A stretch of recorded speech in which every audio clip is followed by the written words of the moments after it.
साजे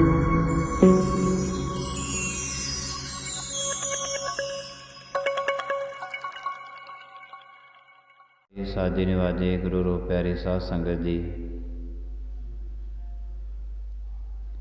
आप जी सारी संगत गुरु दरबार दे विच नितनेम कर्म अनुसार पहुँचे हाँ। सतगुरां ने महान किरपा कीती है।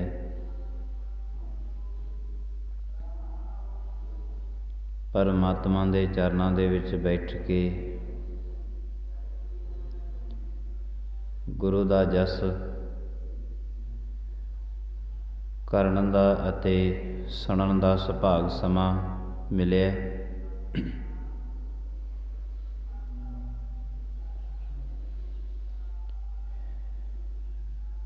परमात्मा दे दर्शन दीदारे करने अते परमात्मा नूं सुनना, इन्हां दोनां दे विच अंतर बहुत है।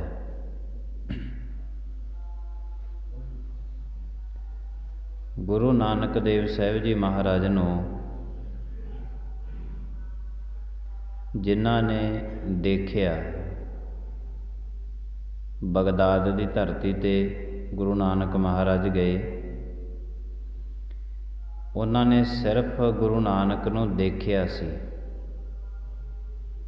ते उन्होंने दूरों इट्टां डले मारने शुरू कर दिते। होर सजावां देण दे यतन कीते। जिन्हां ने सिर्फ देखे, गुरु अर्जन देव साहिब जी महाराज का समा आया, जिन्हां ने गुरु अर्जन देव साहिब जी महाराज नूं सिर्फ देखिया, उन्होंने तत्ती तवी ते उन्होंने बिठाया।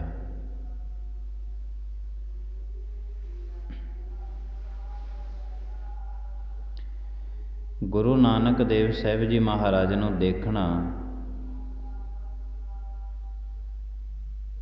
ते उस तो बाद फिर गुरु नानक नूं सुनना,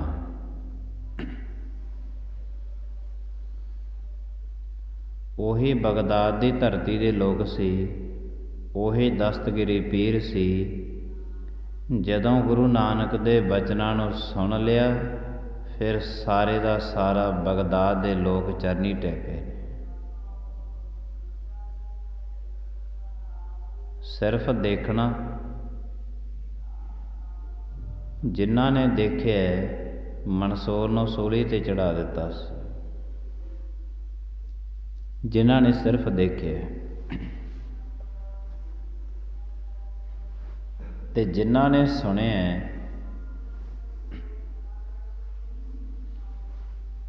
उन्हां दी जिंदगी दा ही बेड़ा बनने लगे। देखण दे नाल ते कोई कौडे राखश नूं भी देखण दे नाल कोई बहुता फर्क नहीं पिया सी, पर जदों गुरु नानक दे बचनां नूं सुन लिया, फिर उहदी जिहड़ी बुद्धि सी पलट गई सी।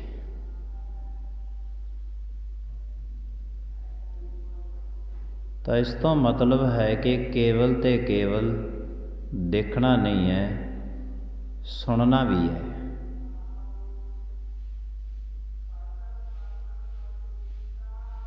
बहुत सारी दुनिया अज भी ऐसी है जिहड़ी केवल ते केवल सिर्फ देखदी है।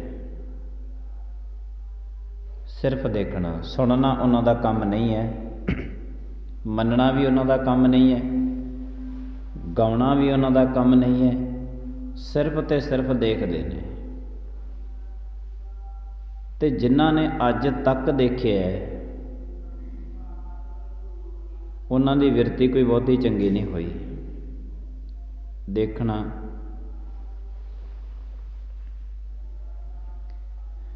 दुनियादारी दे विच विचरदा होया मनुख भावें अरबां खरबां वारी परमात्मा नूं देखदा रहे, देखण दे नाल कुछ नहीं बनना।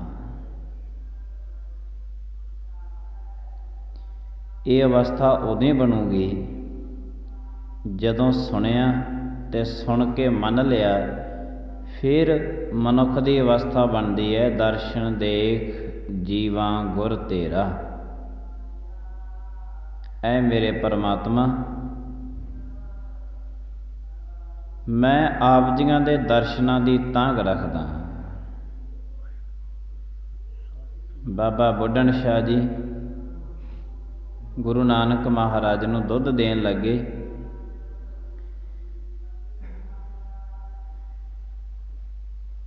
ਤੇ ਗੁਰੂ ਸਾਹਿਬ ਜੀ ਮਹਾਰਾਜ ਨੇ ਬਚਨ ਸੁਣਾਇਆ, ਕਹਿੰਦੇ ਜੀ ਸਾਡਾ ਦੁੱਧ ਸਾਂਭ ਕੇ ਰੱਖ ਦਿਓ, 6ਵੇਂ ਜਾਮੇ ਦੇ ਵਿੱਚ ਅਸੀਂ ਆ ਕੇ ਪੀਵਾਂਗੇ।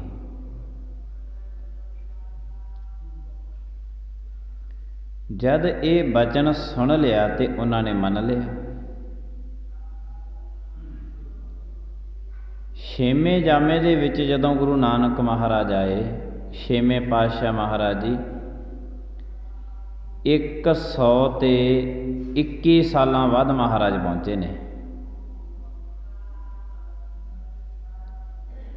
ਤੇ ਬਾਬਾ ਬੁੱਢਣ ਸ਼ਾਹ ਜੀਆਂ ਨੇ ਉਹ ਦੁੱਧ ਸੀ ਜਿਹੜਾ ਗੜਵੇ 'ਚ ਪਾਇਆ, ਉਹ ਗੜਵਾ ਉਵੇਂ ਧੂਣੇ ਦੇ ਵਿੱਚ ਰੱਖਤਾ ਸੀ। ਧੂਣੇ ਦੇ ਵਿੱਚ ਰੱਖ ਕੇ ਉਹਨੂੰ ਢੱਕ ਦਿੱਤਾ ਸੀ। ਉਹੀ ਗੜਵਾ ਦੁੱਧ ਦਾ ਜਦੋਂ 6ਵੇਂ ਪਾਤਸ਼ਾਹ ਮਹਾਰਾਜ ਆਏ, 121 ਸਾਲਾਂ ਬਾਅਦ ਕੱਢਿਆ ਤੇ ਦੁੱਧ ਹਜੇ ਕੱਚਾ ਹੀ ਪਿਆ ਸੀ। ਕਾਰਨ ਕਿ ਉਹਨਾਂ ਨੇ ਗੁਰੂ ਨਾਨਕ ਦੇ ਬਚਨ ਨੂੰ ਸੁਣ ਲਿਆ ਸੀ, ਸਿਰਫ ਬਾਬੇ ਨਾਨਕ ਨੂੰ ਇਕੱਲਾ ਦੇਖਿਆ ਨਹੀਂ ਸੀ।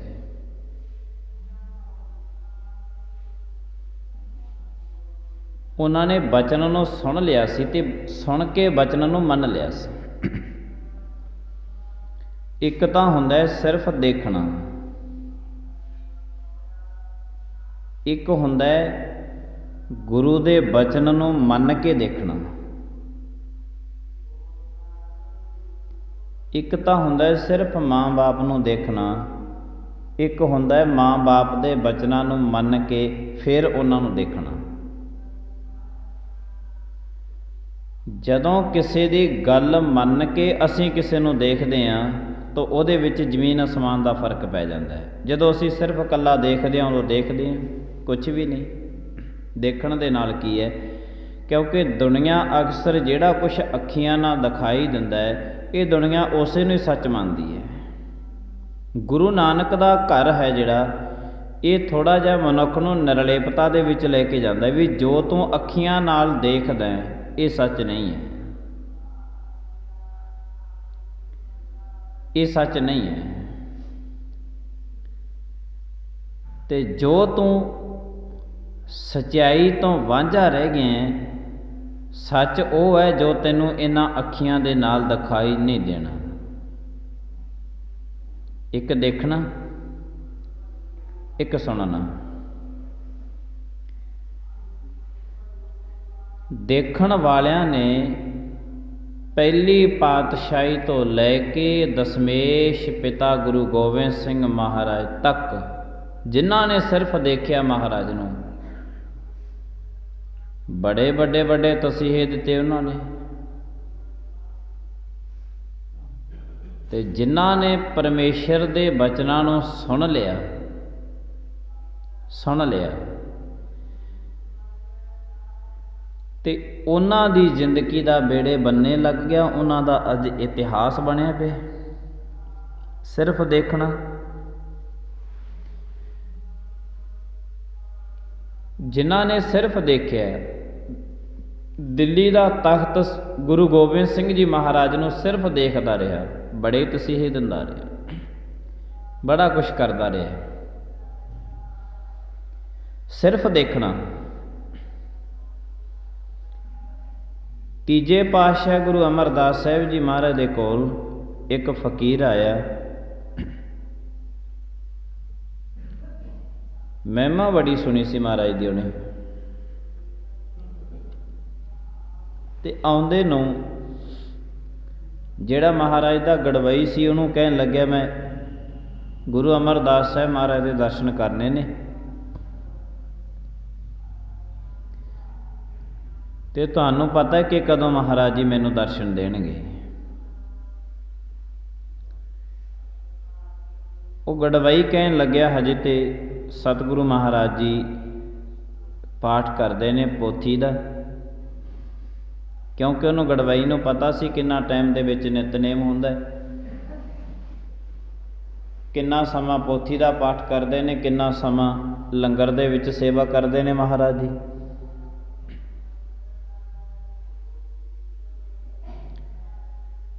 ਉਹ ਜਦੋਂ ਫਕੀਰ ਨੇ ਦਰਸ਼ਨ ਕੀਤੇ ਨਾ ਗੁਰੂ ਅਮਰਦਾਸ ਸਾਹਿਬ ਜੀ ਮਹਾਰਾਜ ਦੇ, ਤੇ ਮਹਾਰਾਜ ਪੋਥੀ ਦਾ ਪਾਠ ਕਰ ਰਹੇ ਸੀ। ਪੋਥੀ ਤੇ ਉਹ ਫਕੀਰ ਸਿਰਫ ਦੇਖਿਆ, ਉਹਨਾਂ ਨੇ ਦੇਖ ਕੇ ਕਹਿਣ ਲੱਗਿਆ, ਕਮਾਲ ਦੀ ਗੱਲ ਹੈ, ਜਿਨ੍ਹਾਂ ਕੋਲੇ ਗੁਰਤਾ ਗੱਦੀ ਹੋਵੇ, ਐਡਾ ਵੱਡਾ ਸਿੰਘਾਸਨ ਮਿਲ ਗਿਆ ਹੋਵੇ, ਇੰਨਾ ਕੁਛ ਉਹਨਾਂ ਕੋਲੇ ਅਨਾਜ ਪਦਾਰਥ ਆਉਂਦੇ ਹੋਵਨ, ਉਹਨਾਂ ਨੂੰ ਕੀ ਲੋੜ ਪੈ ਜਾਂਦੀ ਹੈ? ਪਰਮਾਤਮਾ ਦਾ ਨਾਮ ਸਿਮਰਨ ਹਜੇ ਵੀ ਕਰਦੇ ਨੇ। ਹੁਣ ਕੀ ਮੰਗਣਾ ਹੈ? ਹੁਣ ਕੀ ਮੰਗਣਾ ਹੈ? ਸੋਚਦਿਆਂ ਸੋਚਦਿਆਂ ਪਹਿਲੇ ਤਾਂ ਦਰਸ਼ਨ ਕੀਤੇ ਸੀ ਮਹਾਰਾਜ ਜਦੋਂ ਪਾਠ ਕਰਕੇ ਹਟੇ, ਤੇ ਇਹ ਹੰਕਾਰੀ ਬਿਰਤੀ ਦਾ ਫਕੀਰ ਸੀ। ਇਹਨੇ ਅਕਸਰ ਗੁਰੂ ਅਮਰਦਾਸ ਸਾਹਿਬ ਮਹਾਰਾਜ ਨੂੰ ਕਹਿ ਦਿੱਤਾ, ਮਹਾਰਾਜ ਕਹਿੰਦਾ ਜਿਹੜਾ ਤੁਸੀਂ ਇਹ ਪਾਠ ਕਰੀ ਜਾਂਦੇ ਹੋ, ਤੁਹਾਡੇ ਕੋਲੇ ਗੁਰਤਾ ਗੱਦੀ ਆ ਗਈ, ਅਨੇਕਾਂ ਤਰ੍ਹਾਂ ਦੇ ਲੰਗਰ ਚੱਲਦੇ ਨੇ, ਬਹੁਤਾ ਧਨ ਆ ਗਿਆ, ਬੜੇ ਚੇਲੇ ਨੇ ਤੁਹਾਡੇ ਬਣ ਚੁੱਕੇ ਨੇ, ਹਜੇ ਵੀ ਤੁਸੀਂ ਪਾਠ ਕਰਦੇ ਹੋ। ਹੁਣ ਕਿਸ ਵਾਸਤੇ ਕਰਦੇ ਹੋ? ਕਿਸ ਵਾਸਤੇ ਕਰਦੇ ਹੋ? ਸਾਰਾ ਕੁਛ ਤੇ ਤੁਹਾਨੂੰ ਇਸ ਤੋਂ ਪਹਿਲਾਂ ਮਿਲ ਚੁੱਕਿਆ ਹੈ, ਕਿਉਂਕਿ ਉਹਨੇ ਹਜੇ ਤੱਕ ਗੁਰੂ ਸਾਹਿਬ ਜੀ ਮਹਾਰਾਜ ਨੂੰ ਸਿਰਫ ਦੇਖਿਆ ਸੀ, ਸੁਣਿਆ ਨਹੀਂ ਸੀ। ਦੇਖਣ ਦੇ ਨਾਲ ਗੱਲ ਨਹੀਂ ਬਣਨੀ। ਬਹੁਤਾ ਮਨੁੱਖ ਹੰਕਾਰੀ ਹੋ ਜਾਂਦਾ ਹੈ ਇਸ ਗੱਲ ਤੇ ਕਿ ਮੈਂ ਤਾਂ ਗੁਰੂ ਸਾਹਿਬ ਜੀ ਮਹਾਰਾਜ ਦੇ ਬਹੁਤ ਲੰਮੇ ਸਮੇਂ ਤੋਂ ਲੈ ਕੇ ਦਰਸ਼ਨ ਕਰਦਾ ਆ ਰਿਹਾ, ਦਰਸ਼ਨ ਕਰਦਾ ਆ ਰਿਹਾ। ਇਤਿਹਾਸ ਤੇ ਪੜ੍ਹ ਕੇ ਦੇਖ ਲਾ ਵੀ ਜਿਨ੍ਹਾਂ ਨੇ ਸਿਰਫ ਤੇ ਸਿਰਫ ਪਰਮਾਤਮਾ ਨੂੰ ਦੇਖਿਆ ਹੈ, ਉਹਨਾਂ ਨੇ ਕੀ ਕੁਝ ਕੀਤਾ, ਤੇ ਜਦੋਂ ਸੁਣਿਆ, ਅਸਲੀਅਤ ਗੱਲ ਸੁਣਨ ਤੋਂ ਬਾਨੀ ਹੈ। ਗੁਰੂ ਅਮਰਦਾਸ ਸਾਹਿਬ ਜੀ ਮਹਾਰਾਜ ਫਕੀਰ ਨੂੰ ਕਹਿਣ ਲੱਗੇ, ਸਾਈਂ ਫਕੀਰ,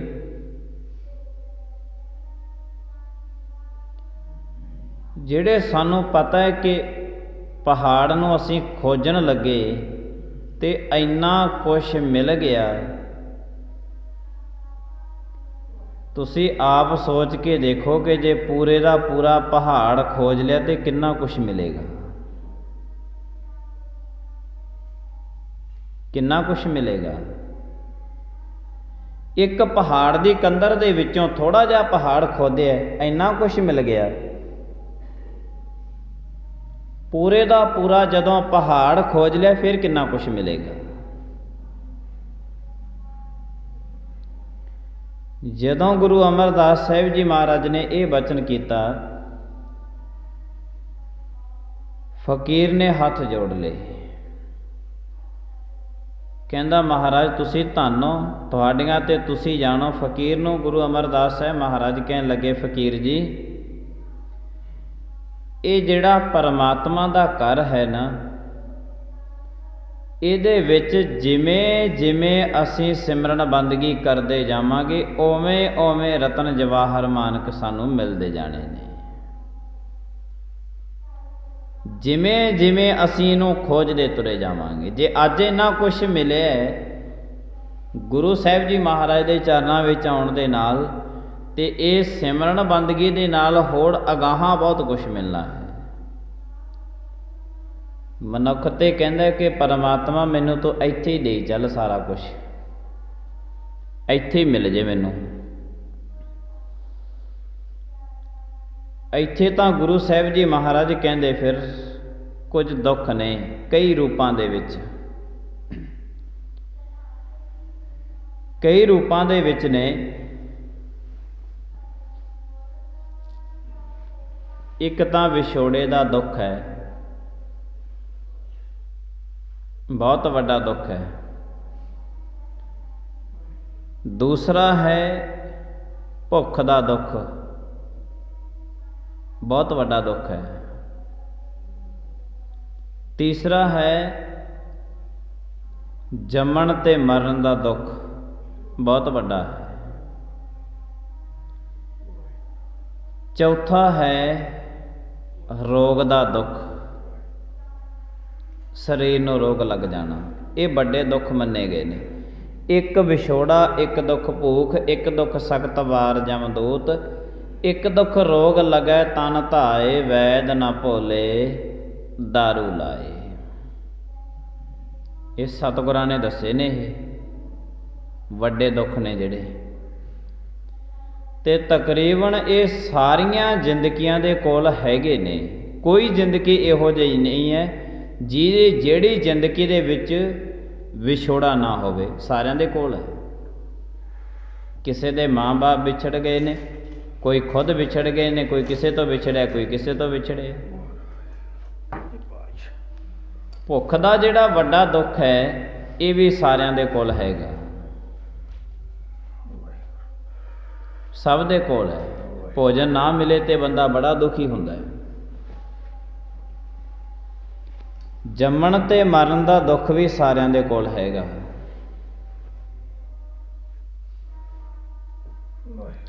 ਜੰਮਣ ਤੇ ਮਰਨ ਦਾ ਦੁੱਖ ਵੀ ਸਾਰਿਆਂ ਦੇ ਕੋਲ ਹੈਗਾ ਅਤੇ ਰੋਗ ਦਾ ਦੁੱਖ ਵੀ ਸਾਰਿਆਂ ਦੇ ਕੋਲ ਹੈਗਾ। ਸਰੀਰ ਨੇ ਰੋਗੀ ਹੋ ਜਾਣਾ। ਇਹ ਦੁੱਖ ਨੇ ਜਿਹੜੇ, ਇਹ ਸਾਰੇ ਦੇ ਸਾਰੇ ਤਕਰੀਬਨ ਸਾਰੀਆਂ ਜ਼ਿੰਦਗੀਆਂ ਦੇ ਕੋਲ ਹੈਗੇ ਨੇ। ਕੋਈ ਜ਼ਿੰਦਗੀ ਇਹ ਨਹੀਂ ਕਹਿ ਸਕਦੀ ਕਿ ਮੇਰੇ ਕੋਲ ਹੈ ਨਹੀਂ, ਸਭ ਕੋਲ ਹੈਗੇ ਨੇ। ਇੱਕ ਦੁੱਖ ਵਿਛੋੜਾ, ਮਿਲਾਪ ਤਾਂ ਹੋਇਆ ਜੇ ਇੱਕ ਦਿਨ ਵਿਛੋੜਾ ਹੋਣਾ ਹੈ। ਵਿਛੜਨਾ ਉਤੇ ਹੋਵੇਗਾ, ਵਿਛੋੜਾ ਤੇ ਇੱਕ ਦਿਨ ਹੋਵੇਗਾ, ਮਿਲਾਪ ਹੀ ਤਾਂ ਹੋਇਆ ਸੀ। ਗੁਰੂ ਸਾਹਿਬ ਜੀ ਮਹਾਰਾਜ ਜੀਆਂ ਨੇ ਇਹ ਦੁਨੀਆਦਾਰੀ ਦੇ ਵਿੱਚ ਜਿੰਨਾ ਕੁਛ ਚੱਲ ਰਿਹਾ ਹੈ, ਤਕਰੀਬਨ ਬਹੁਤੀ ਜਗ੍ਹਾ ਤੇ ਮਨੁੱਖ ਹੈ ਜਿਹੜਾ ਭੁਲੇਖਿਆਂ ਦੇ ਵਿੱਚ ਰਹਿੰਦਾ ਹੈ। ਪਰ ਗੁਰਬਾਣੀ ਨੇ ਬੜੇ ਭੁਲੇਖੇ ਕੱਢੇ ਨੇ। ਗੁਰੂ ਸਾਹਿਬ ਜੀ ਮਹਾਰਾਜ ਕਹਿੰਦੇ ਨਾ ਕਿਛ ਆਇਬੋ ਨਾ ਕਿਛ ਜਾਇਬੋ, ਆਰਾਮ ਕੀ ਦੁਹਾਈ।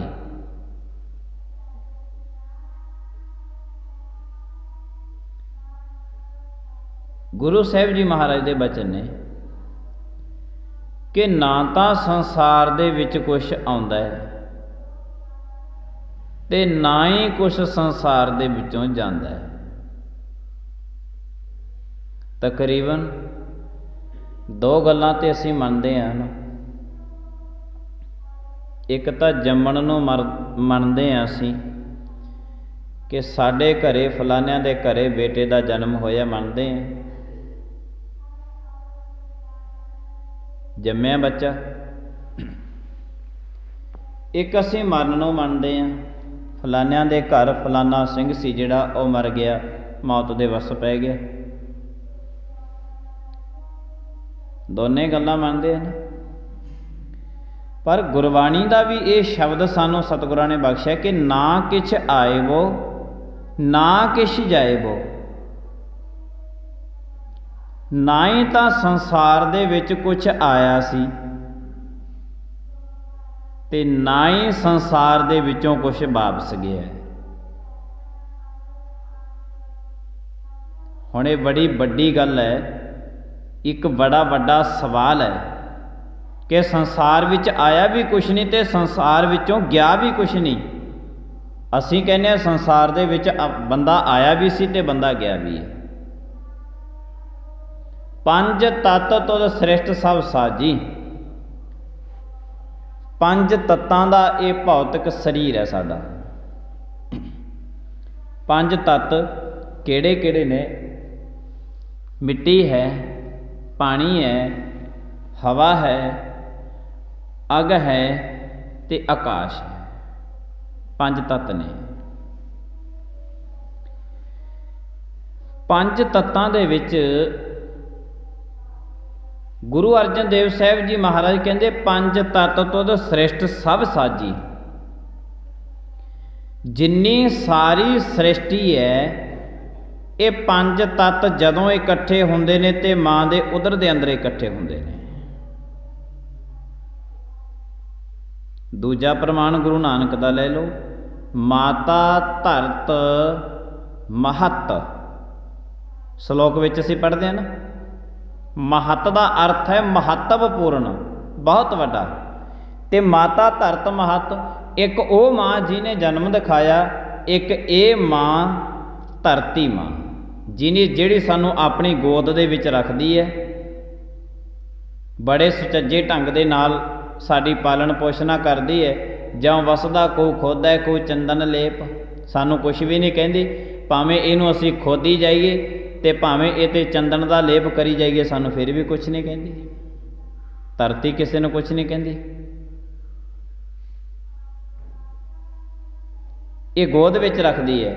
ਪਰ ਉਸ ਤੋਂ ਬਾਅਦ ਕੀ ਹੁੰਦਾ ਹੈ ਕਿ ਜਿਹੜੇ ਪੰਜ ਤੱਤਾਂ ਦਾ ਸਰੀਰ ਬਣਿਆ ਸੀ, ਪੰਜ ਤੱਤ ਇਕੱਠੇ ਹੋਏ ਸੀ, ਇਹ ਹੌਲੀ ਹੌਲੀ ਸਮੇਂ ਦੇ ਮੁਤਾਬਕ ਹੈ ਪੰਜ ਤੱਤਾਂ ਦੇ ਵਿੱਚ ਲੀਨ ਹੋ ਜਾਂਦੇ ਨੇ।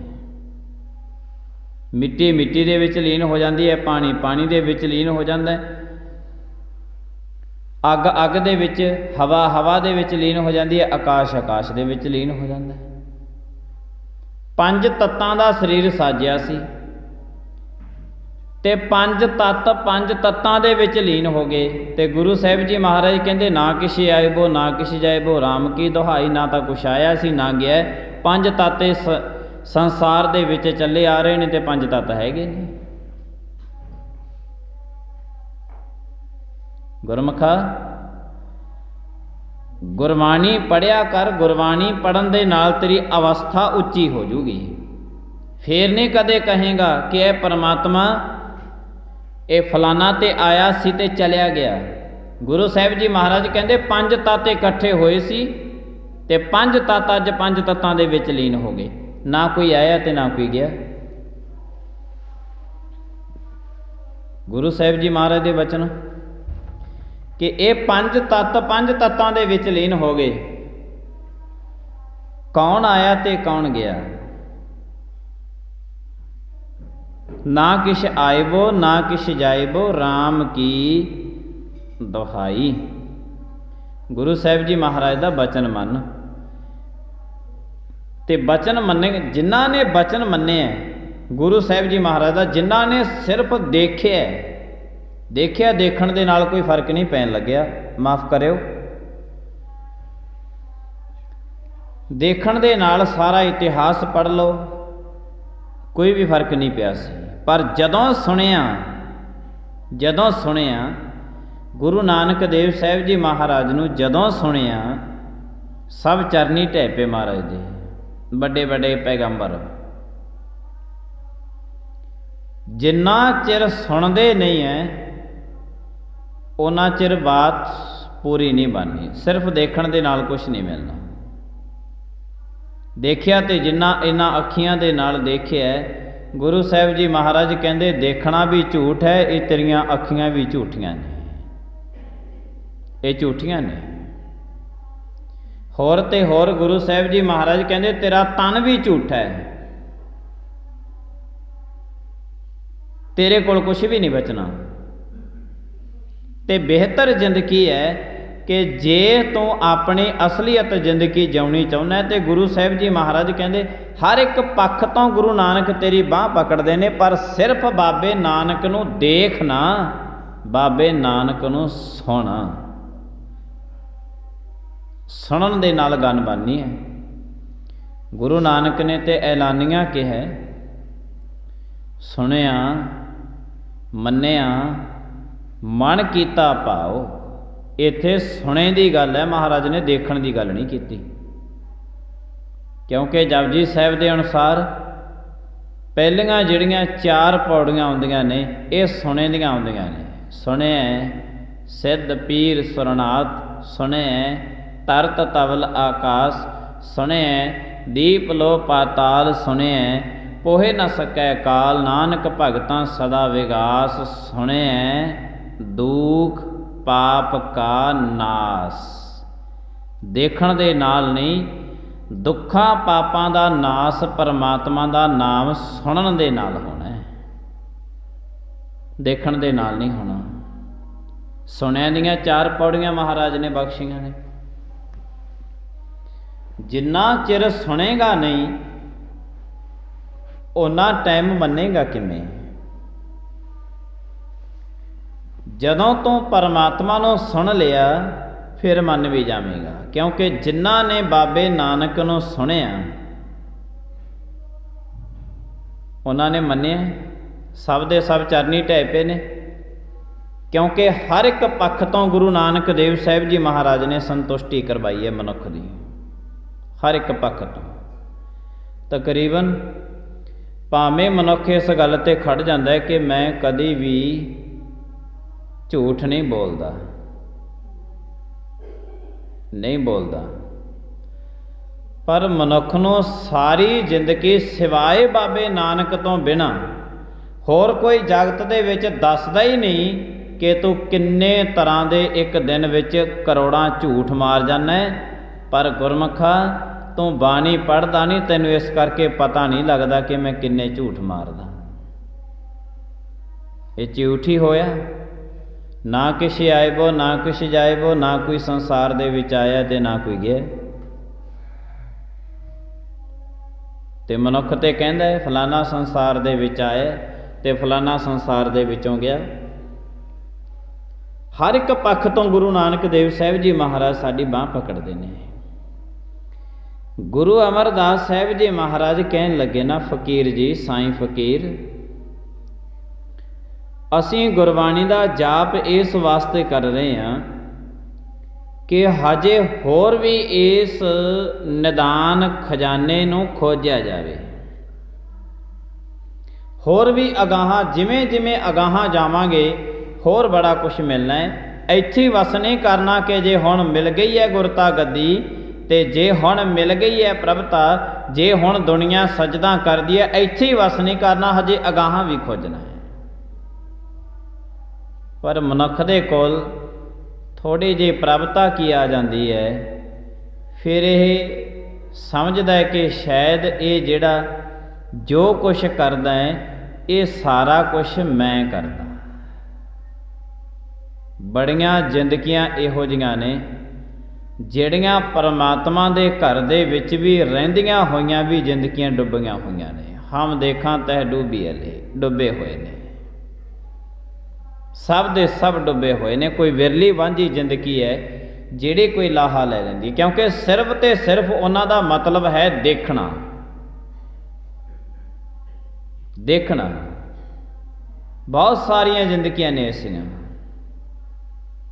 ਤੇ ਗੁਰੂ ਸਾਹਿਬ ਜੀ ਮਹਾਰਾਜ ਕਹਿੰਦੇ ਦੇਖਣ ਦੇ ਨਾਲ ਕੀ ਬਣਨਾ, ਤੂੰ ਪਰਮਾਤਮਾ ਦੇ ਨਾਮ ਨੂੰ ਸੁਣ। ਅੱਜ ਤੱਕ ਉਹਨਾਂ ਦੀ ਜ਼ਿੰਦਗੀ ਦਾ ਬੇੜਾ ਬੰਨੇ ਲੱਗਿਆ ਜਿਨ੍ਹਾਂ ਨੇ ਪਰਮਾਤਮਾ ਦੇ ਨਾਮ ਨੂੰ ਸੁਣਿਆ। ਦੇਖਣ ਦੇ ਨਾਲ ਕੀ ਬਣਨਾ। ਤੇ ਮਨੁੱਖ ਤੇ ਇਹ ਆਪਣੇ ਜੀਵਨ ਕਾਲ ਦੇ ਅੰਦਰ ਕਹਿੰਦਾ ਹੈ ਕਿ ਪਰਮਾਤਮਾ ਦਾ ਘਰ ਚੱਲਦਾ ਹੀ ਮੇਰੇ ਸਹਾਰੇ ਹੈ। ਐਸਾ ਕਦੀ ਮਤ ਜ਼ਿੰਦਗੀ ਦੇ ਵਿੱਚ ਕਰਨਾ, ਕਿਉਂਕਿ ਕਈ ਵਾਰੀ ਬੰਦਾ ਬਹੁਤ ਵੱਡੇ ਵੱਡੇ ਪੁੰਨ ਕਰਦਾ ਕਰਦਾ ਬੜੇ ਵੱਡੇ ਵੱਡੇ ਪਾਪਾਂ ਦੀਆਂ ਪੰਡਾਂ ਸਿਰ 'ਤੇ ਰੱਖ ਲੈਂਦਾ ਹੈ, ਪਤਾ ਤੱਕ ਨਹੀਂ ਚੱਲਦਾ। ਇਸੇ ਲਈ ਗੁਰੂ ਨਾਨਕ ਦੇ ਘਰ ਦੇ ਵਿੱਚ ਦੇਖਣ ਦੇ ਨਾਲ ਕੁਛ ਨਹੀਂ ਬਣਨਾ, ਜੋ ਕੁਛ ਬਣਨਾ ਇਹ ਸੁਣਨ ਦੇ ਨਾਲ ਬਣਨਾ ਹੈ। ਦੇਖਿਆ ਕੀ ਹੈ, ਕੋਈ ਮਨੁੱਖ ਗੁਰਦੁਆਰੇ ਆਇਆ, ਮੱਥਾ ਟੇਕਿਆ, ਆਪਣਾ ਘਰ-ਬਾਰ ਛੱਡਿਆ, ਮੱਥਾ ਟੇਕਿਆ, ਨਮਸਕਾਰ ਕੀਤੀ ਹੈ, ਪਰਿਕਰਮਾ ਕੀਤੀਆਂ ਨੇ, ਚੰਦ ਮਿੰਟ ਪਰਮਾਤਮਾ ਦੇ ਘਰ ਦੇ ਵਿੱਚ ਬੈਠਾ, ਪ੍ਰਸ਼ਾਦ ਲੈਤਾ, ਵਾਪਸ ਆਪਣੇ ਘਰੇ ਚਲੇ ਗਿਆ। ਕੀ ਲੈ ਕੇ ਗਿਆ? देखिया, सिर्फ देखिया, सुनिया तो नहीं। ते जिने सिर्फ देखिया वो जिहो जा आया सी चलिया गया। गुरु साहिब जी महाराज ने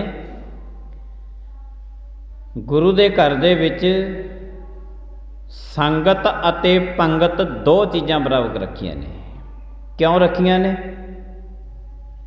संगत इस वास्ते संगत करनी है ताकि तू गुरु नूं सुन सके। इसलिए हर एक मनुख है जिहड़ा ये बड़ा इस गल ते जोर दिता दिंदा है कि भाई फलानी जगह ते संगत हो रही है, आप जी उस टाइम संगत दे विच पहुंचण दी खेचल करो। ये जोर दिता जांदा ना। क्यों? क्योंकि संगत दे विच बैठ के ही सुनिया जाना है ते सुनन दे नाल ही अगाहां वालियां बातां दा जिहड़ा पता लगना है। देखण दे नाल कुछ नहीं बनना। देखना की है? कोई मनुख कुछ देख लैंदा है, कोई कूलर पखे देख लवेगा, कोई एसी देख लवेगा, कोई लाइटां चलदियां देख लवेगा, कोई बिल्डिंग देख लवेगा। देखी जाओ, जिहड़ा कुछ देखना है देखी जाओ। कोई रमाला साहिब देख के मुड़ जाता, देखी जाओ। कुछ बनना है देखण दे नाल? नहीं बनना। हाँ, सुनन दे नाल बनना है। सुनन दे नाल जदों असीं सुनदे हां, देखदे तां लंबे समय तो लैके आ रहे हैं, ये तो साडा वैसे भी अनुभव हो सकता है सुनन देखण दा। घर बैठिਆਂ ਨੂੰ भी सानू बिना देखे तो भी सानू पता है साडा किहो जिहा गुरु घर है, उत्थे की कुछ लग्या होया, किन्नी कुछ संगत जांदी, बिना देखे तो भी पता सब कुछ। ये भी साडा अनुभव हो सकता है। पर जो कुछ सुन के मिलना है वो देखे तो नहीं मिलना। गुरु नानक नूं जिन्हां ने सिर्फ देखिया, बगदाद के लोगों ने डले मारे ने बाबे नानक दे। जिन्हां ने खत्तरी कुल दे लोगों ने बाबे नानक नूं देखिया, कुराइया ते बेताला गुरु नानक देव साहिब जी महाराज नूं कहा। उन्होंने इतिहास अपने सामने पिया है। जिन्हां ने सिर्फ देखिया ते जिन्हां ने सुन लिया, राय बुलार गुरु नानक दे घर बनी कदे पैर करके नहीं सौंदा सी, अपना सिर करके सौंदा सी। जिन्हां ने सुनिया, देखना अते सुनना इहदे विच बड़ा बड़ा अंतर है। तो गुरु अमरदास साहिब जी महाराज ने वो फकीर नूं कहा, साईं फकीर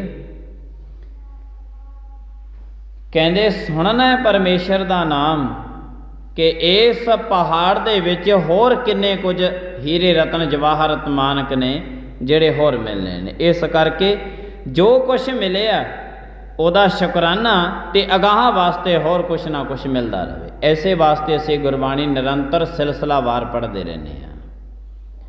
और साईं फकीर पहला तो बड़ा हंकारी बन गया सी कि तुसीं हुण तुहानूं गुरता गद्दी मिल गई, इन्नी तुहाडी प्रभता है, तुसीं की लैणा बाणी पढ़ के। पर जदों गुरु अमरदास साहिब जी महाराज दे प्रवचनां नूं सुन लिया, सारे दा सारा हंकार टुट गया। गुरु अमरदास साहिब महाराज दे चरनां ते पै गया। महाराज मैनूं ते इन्हां गल्लां दा पता ही नहीं सी।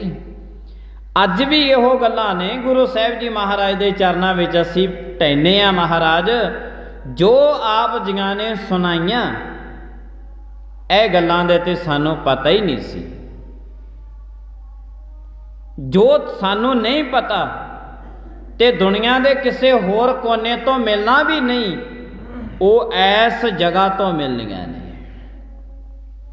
इस वास्ते एक दो चार दिन संगत करके नहीं, दो चार दिन मत्थे टेक के नहीं, सिलसिलावार लगातार इस पहाड़ दे विचों जे थोड़ी जी जगह खोजण दे नाल बड़ा कुछ मिल गया तो पूरे पहाड़ दे विच कितना कुछ होवेगा।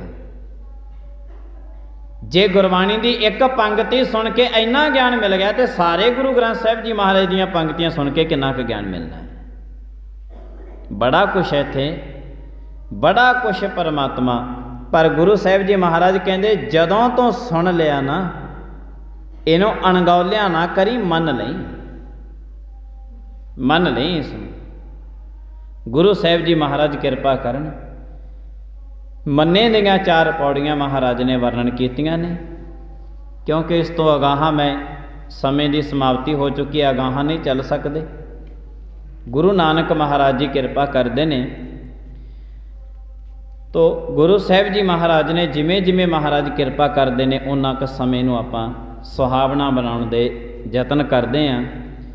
ਅੱਜ ਦਾ ਜਿਹੜਾ ਮੇਨ ਵਿਸ਼ਾ ਸੀ, ਮੇਨ ਪੁਆਇੰਟ ਸੀ, ਦੇਖੇ ਤਾਂ ਕੁਝ ਨਹੀਂ ਬਣਨਾ, ਜੋ ਕੁਛ ਬਣਨਾ ਇਹ ਸੁਣ ਕੇ ਬਣਨਾ। ਜਿਨ੍ਹਾਂ ਨੇ ਗੁਰੂ ਨਾਨਕ ਨੂੰ ਦੇਖਿਆ ਉਹਨਾਂ ਨੇ ਪਹਿਲੇ ਤੇ ਆਮ ਹੀ ਇਨਸਾਨ ਸਮਝ ਲਿਆ ਸੀ, ਪਰ ਜਦੋਂ ਸੁਣ ਲੈਂਦੇ ਸੀ ਫਿਰ ਵੱਡੇ ਵੱਡੇ ਰਾਖਸ਼ ਬੁੱਧੀਆਂ ਵਾਲੇ ਵੀ ਮਹਾਰਾਜ ਦੇ ਚਰਨਾਂ 'ਤੇ ਢਹਿ ਕੇ ਸੰਤ ਬ੍ਰਹਮ ਗਿਆਨੀ ਬਣਦੇ ਦੇਖੇ ਨੇ। ਤਾਂ ਗੁਰੂ ਸਾਹਿਬ ਜੀ ਮਹਾਰਾਜ ਕਿਰਪਾ ਕਰਨ, ਸਾਨੂੰ ਇਹ ਸਮਰੱਥਾ ਬਖਸ਼ਣ ਸੁਣਨ ਦੀ। ਭੁੱਲਾਂ ਚੁੱਕਾਂ ਦੀ ਖਿਮਾ ਆਈਆਂ ਸੰਗਤਾਂ ਦਾ ਧੰਨਵਾਦ। ਪ੍ਰੇਮ ਦੇ ਨਾਲ ਸਾਰੀ ਸੰਗਤ ਬੁਲਾਏ ਫਤਿਹ।